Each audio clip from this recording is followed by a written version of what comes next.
We are the Gujarat Technological University.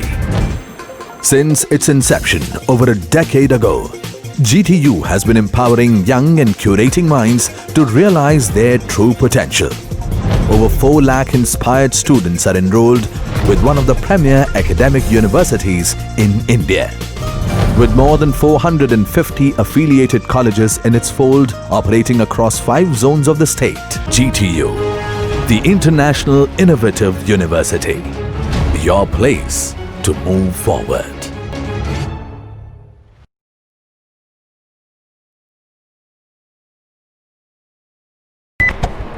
Hello friends, welcome. So we are discussing basics of Android, and it is unit number 1, chapter number 2 of our syllabus. We have been discussed Android Studio. What are the constraints that we should keep in mind while developing for Android, and how to develop for Android. Okay. Now in this video we are going to discuss Android development tools. This question is many times asked in the examination, and it needs to answer the various development tools available within Android SDK, which we can use to develop our application. Okay, so the Android SDK includes several tools. Android SDK के पास क्या है ऐसा, मतलब कि ऐसा क्या क्या है उसके पास कि जिसके द्वारा हम अपनी एप्लीकेशन को अच्छी तरह से डेवलप कर सकते हैं, मतलब कि सुविधाएं क्या है, फीचर्स क्या है, फैसिलिटीज़ क्या है, उसके बारे में आपको यहाँ पे बताना है. आप चाहो उतना बता सकते हो. ओके, आप जितना ज़्यादा चाहो उतना बता सकते हो, लेकिन ये आप कब बता पाओगे, जब आपने सही ढंग से अच्छी तरह से प्रैक्टिकल परफॉर्म किया है, तब ये क्वेश्चन का आंसर आप इजीली दे पाओगे. It includes several tools and utilities to help us create, test and debugging our projects. देखो सब कुछ आ जाएगा इसमें, जिसके द्वारा आपकी एप्लीकेशन आप क्रिएट करते हो, कंपाइल करते हो, बिल्ड करते हो, टेस्ट करते हो. ओके, वो सब कुछ are the parts of Android SDK and they are referred as tools. The entire discussion of these tools may not be possible in the lecture because there are many things. We can have almost anything which is a part of the SDK as tools of SDK. Here we will discuss the main tools which are mostly used within our Android application. We are using Android Studio, so we will be discussing from that viewpoint.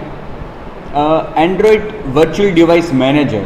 So as I told you, for developing an application, we are mostly developing the application for mobile device. Okay, and as a developer we must test our application before deploying it or before giving it to the client. So जब हम computer के लिए developing करते हैं तो हम ये बार बार करते हैं कि अपनी एप्लीकेशन को हम बार बार एग्जीक्यूट करते हैं. थोड़ा बहुत कोड में चेंज करेंगे, वापस एग्जीक्यूट करेंगे, थोड़ा चेंज करेंगे, वापस एग्जीक्यूट करेंगे, तो ये सिलसिला चालू रहता है. लेकिन जब मोबाइल के लिए हम डेवलप कर रहे हैं तो क्या होता है कि आपने कोड में कुछ चेंज किया, फिर वापस आप मोबाइल में इंस्टॉल करोगे, वापस कुछ कोड में चेंज करोगे, वापस इंस्टॉल करके टेस्ट करोगे, वापस कुछ चेंज करोगे, तो ये सिलसिला डेवलपमेंट में चालू ही रहने वाला है. Whether you are developing for a computer और you are developing for a mobile device. Okay, तो हर बार अपने इस मोबाइल में इंस्टॉल करना, अनइंस्टॉल करना, टेस्ट करना, इसके बजाय एंड्रॉयड स्टूडियो हमें एक वर्चुअल डिवाइस प्रोवाइड करता है. वर्चुअल डिवाइस मतलब कि कंप्यूटर की स्क्रीन में ही एक मोबाइल जैसा आ जाए लुक वर्चुअली, जिसमें मोबाइल में जब एप्लीकेशन रन होगी तो क्या होगा वो भी आ जाए. एग्जैक्टली मोबाइल ही है, समझ लो, स्क्रीन पे पूरा एक मोबाइल ही आ जाएगा कंप्यूटर की स्क्रीन पे. ओके, और जो जो चीज़ मोबाइल में होती है वो सब उसमें होगा. उसमें कॉलिंग होगा, मैसेजिंग होगा, फिर उसमें कीपैड होगा, मतलब कि वर्चुअल कीपैड, उसमें डेटा कनेक्ट कर सकते हो, मतलब कि एक पूरा मोबाइल का माहौल आपकी एप्लीकेशन को मिलेगा. मतलब कि आपकी एप्लीकेशन जब मोबाइल में इंस्टॉल होगी तो वो किस ढंग से रन होगी, क्या माहौल होगा, किस तरह से वो बिहेव करेगी एग्जैक्टली आप यहाँ पे देख सकते हो AVD में। तो एंड्रॉयड वर्चुअल डिवाइस भी एक एग्जैक्टली मोबाइल जैसे ही प्रकृति आपको प्रोवाइड करता है। आप सिलेक्शन भी कर सकते हो कि आपको किस तरह का AVD बनाना है, कौन से फीचर्स वाला, उसमें SD कार्ड रखना है नहीं रखना है, उसमें स्क्रीन कैसी रखनी है, उसमें एडिशनली कौन कौन से फीचर्स GPS एट्सेट्रा कौन कौन से फीचर्स चाहिए आपको, इस तरह के फीचर्स आप प्रोवाइड करके एक AVD बना सकते हो। तो ये एक अच्छा मैकेनिज़्म है, क्योंकि हम जब अपनी एप्लीकेशन को डेवलप कर रहे हैं तो कोई पर्टिकुलर चीज़ हमारे माइंड में होगी। अब सपोज़ कि हम जिस मैकेनिज़्म का यूज़ करके डेवलप कर रहे हैं वो मैकेनिज़्म हमारे खुद के मोबाइल में ना भी हो फीचर एंड्रॉयड का, तो हमारे मोबाइल पे हम टेस्ट नहीं कर पाएंगे। लेकिन ये वर्चुअल डिवाइस हमें ये सुविधा उपलब्ध करता है कि आप चाहो ऐसी सुविधा वाला एक AVD बना सकते हो और उस पर देख सकते हो कि आपकी एप्लीकेशन जब रन होगी तो उसका बिहेवियर कैसा होगा। That is an important thing. Android SDK manager, it is most frequently use to download SDK updates. Okay, SDK manager tool होता है SDK के अंदर ही, उसके द्वारा मैंने आपको कहा था कि हर कुछ समय में हर कुछ महीनों में एंड्रॉयड का एक नया वर्जन रिलीज़ होता है। तो इस वर्जन के साथ SDK भी रिलीज़ होता है। तो SDK आपने जब सपोज़ कि SDK को इंस्टॉल किया तब उसका वर्जन कुछ और था, उसके बाद नया वर्जन आ गया है। तो नया वर्जन जो आया है उसमें नए फीचर्स होंगे। तो ये अच्छा रहेगा कि आप हर बार अपने SDK को अपडेट करते रहो। इससे क्या होगा कि आपके पास भी डेवलपमेंट में नए नए फीचर्स आ जाएंगे। तो SDK हमें ये भी एक टूल प्रोवाइड करता है SDK अपडेट्स के लिए, जिसके द्वारा हम SDK पैकेज को अनइंस्टॉल, पैकेज के अंदर के सब पैकेजेस को अनइंस्टॉल, इंस्टॉल कर सकते हैं, अपडेट कर सकते हैं, etcetera. Android emulator, it is an implementation of virtual machine designed to run within AVD।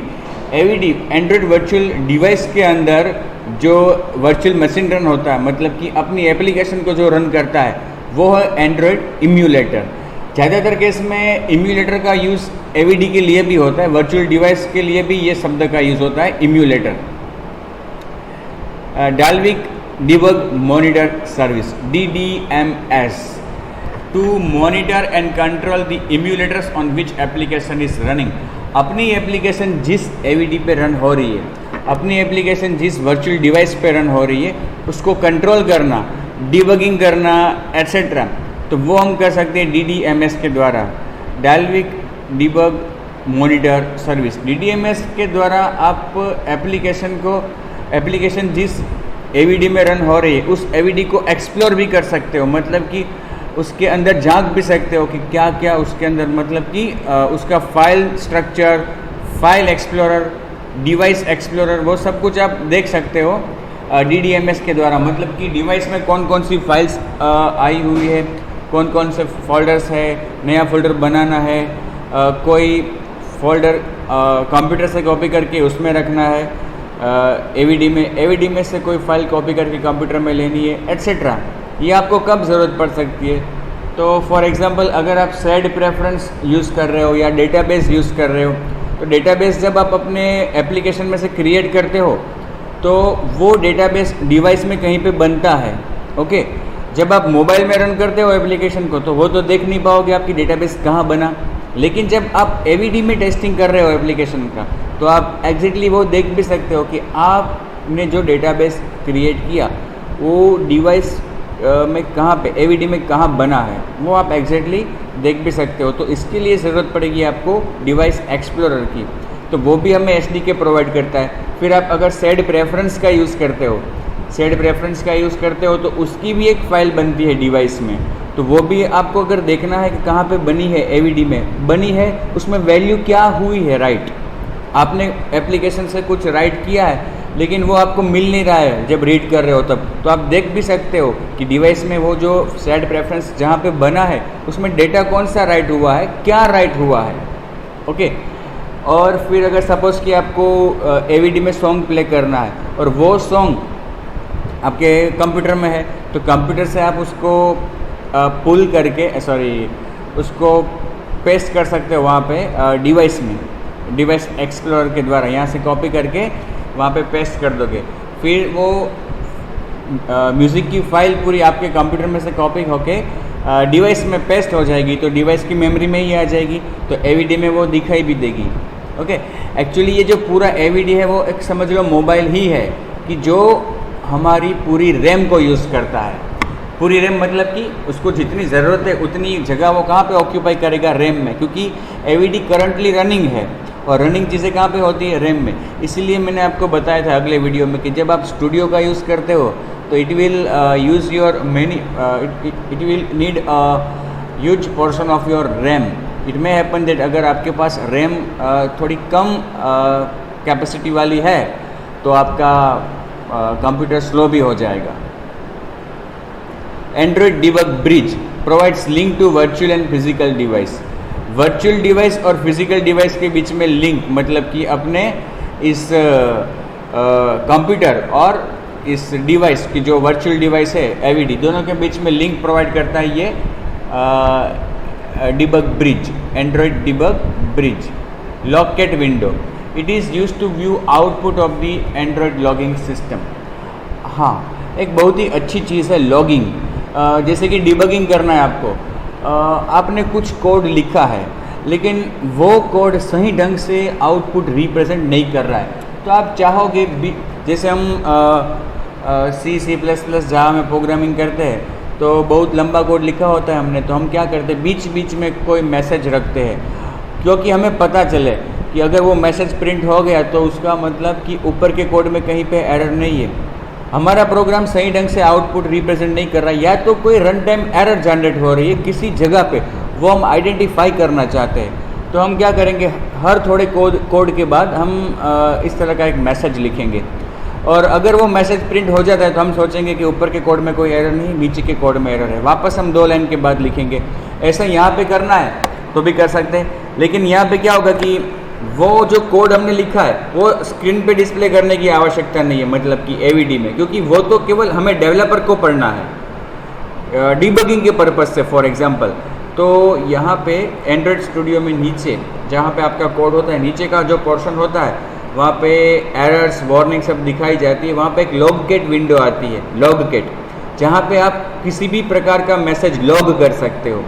इस हेतु से हमारे पास एक लॉग नाम का पूरा क्लास अवेलेबल है जिसके अंदर अलग अलग मेथड्स है। ई मेथड है, E for error, I for info, W for warning, D for debug, V for verbose. इस तरह की मेथड्स अवेलेबल है जिसमें आप कोई भी मैसेज पास करोगे तो वो नीचे लॉकेट विंडो में लिखा हुआ आएगा।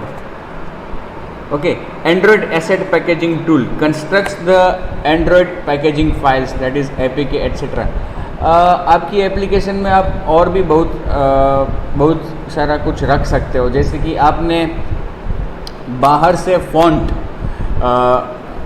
डाउनलोड किए हैं, मतलब कि कंप्यूटर में है या नेट से इंटरनेट थ्रू डाउनलोड किए हैं फ़ॉन्ट, वो आप यूज़ करना चाहते हो आपकी एप्लीकेशन में, तो उस फ़ॉन्ट को आपको रखना होगा आपकी एप्लीकेशन में कहीं पे संभाल के, जिससे आप उसको एक्सेस कर पाओ अपनी एप्लीकेशन में किसी एक्टिविटी में कहीं पे भी।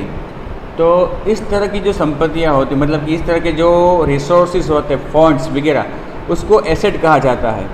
और यहाँ पे हमारे पास एसेट पैकेजिंग टूल आता है जिसके द्वारा हम ऐसे रखे गए एसेट्स को, एसेट नाम का फोल्डर बनता है, उसमें हम ये फ़ॉन्ट्स को कॉपी करके रखते हैं और फिर उनको ये कंपाइल करके हमें उपलब्ध करता है। उसी तरह से हमारी एप्लीकेशन जब बिल्ड होती है तो एग्जैक्टली जब रन जो होता है हमारा आउटपुट, वो जो रन होता है वो हमारी एप्लीकेशन रन होती है, एपीके फाइल। रन जो होता है वो एपीके फाइल होता है। जैसे कि मोबाइल में भी आपको रन करना है तो एपीके फाइल चाहिए, किसी भी सॉफ्टवेयर को आपको इंस्टॉल करना है मोबाइल में तो एपीके फाइल चाहिए आपके पास। ओके, तो वो पैकेजिंग कौन करता है? ये एंड्रॉयड एसेट पैकेजिंग टूल। तो ये थे सब एंड्रॉयड के जो कॉमनली यूज्ड है वो सब टूल्स। ओके, इसके अलावा और भी बहुत सारे टूल्स हैं जैसे कि SQLite 3, traceview, DM tracedump, high profile, hprof, कन, MKSD card, DX hierarchy viewer, lint, draw 9 page, monkey and monkey runner, ProGuard etcetera, ये सभी अलग अलग उसके एंड्रॉयड SDK के टूल्स है। जैसे कि ये मंकी रनर,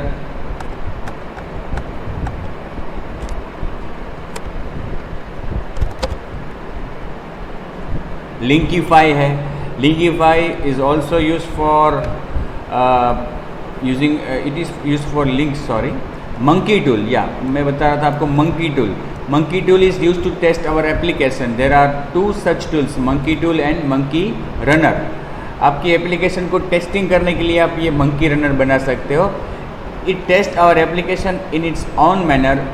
मंकी टूल जो है एक्चुअली ये क्या है कि हम सपोज कि हम क्या है, हम डेवलपर है, तो अपनी एप्लीकेशन को हम टेस्ट करेंगे तो हम उस पर गलतियाँ कम निकाल पाएंगे, लेकिन किसी और को हम देंगे एग्जीक्यूट करने के लिए, टेस्टिंग करने के लिए, तो वो इजीली हमारी वीकनेस है, मतलब कि हमारी एप्लीकेशन में जो खामियां है अगर कोई है तो वो इजीली हमें बता सकता है। तो मंकी रनर और मंकी टूल, ये ऐसे टूल्स अवेलेबल है हमारे एंड्रॉयड SDK में कि जो आपकी एप्लीकेशन को अलग अलग ढंग से रैंडमली रन करके टेस्ट करते हैं, और अगर कोई गलतियां है, कोई खामियां है तो वो देते हैं। मंकी टूल जो है वो अपनी खुद के तरीके से वो आपकी एप्लीकेशन को रन करेगा, और मंकी रनर है वो हमारी एप्लीकेशन को, हमने जो पहले से उसको कहा है कि भाई इस तरह से रन करो, हम उसको एक स्क्रिप्ट बना के देंगे कि भाई इस तरह से रन करना है अपनी एप्लीकेशन को, तो वो उस हिसाब से आपकी एप्लीकेशन को रन करके टेस्ट करेगा। तो ये दोनों भी monkey tool and monkey runner, ये भी एंड्रॉयड SDK की हिस्से है कि जो आपकी एप्लीकेशन को टेस्टिंग करने में उपयोगी होते हैं। ओके, तो ये था एंड्रॉयड SDK और चैप्टर नंबर 2। ये चैप्टर नंबर 2 यहाँ पे ख़त्म होता है। तो हम नेक्स्ट वीडियो में आपको मैं कुछ और डिस्कस करूँगा नेक्स्ट चैप्टर। तब तक के लिए धन्यवाद।